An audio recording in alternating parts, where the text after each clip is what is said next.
C'è il sole che mi viene negli occhi, perché stavo dicendo c'è sempre il povero che viene poi messo in condizione di reagire.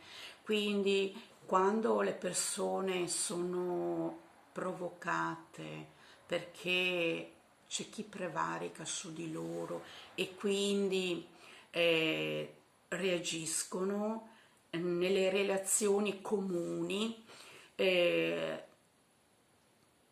questo è dovuto al fatto che appunto viene portato. La cattiveria esiste perché esiste un sistema e una moralità dubbia, non sulla persona stessa, anche su altri. Quindi non sempre siamo responsabili. A volte capita che siamo umani e reagiamo con dispetti, con cattiveria, con una reazione per dire ad altri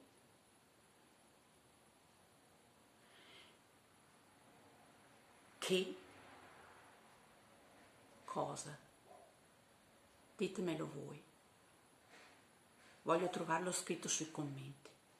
Perché le persone sono cattive?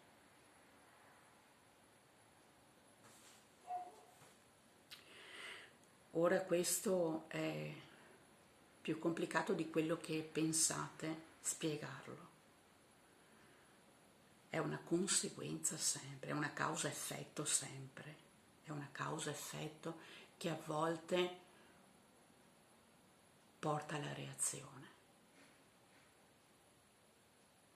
Essere umani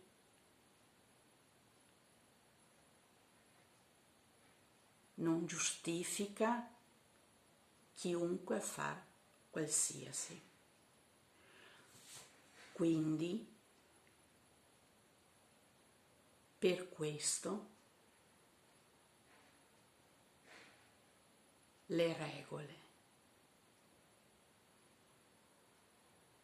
per le reazioni, la causa-effetto. Questo è assurdo. Questo è assurdo e contro l'essere umano. Adesso, chiunque stabilisca delle regole e delle imposizioni per ovviare queste cose, cioè la cattiveria,